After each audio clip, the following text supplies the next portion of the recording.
আগের পার্টে তো তোমরা দেখিয়েছিলে আমি দিদির জন্মদিন সেলিব্রেশনের জন্য বিকালবেলা একটুখানি ঘরটা ডেকোরেশন করছিলাম। সৈকত বসেছিল, তাই ওর ওপর দায়িত্ব দিয়ে দিয়েছিলাম, করো।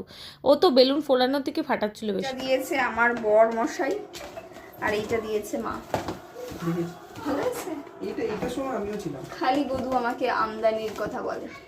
কেন রে মনা, দিদি কি তোকে কম দেয়? দিদিরটা লোভ দিস তুই?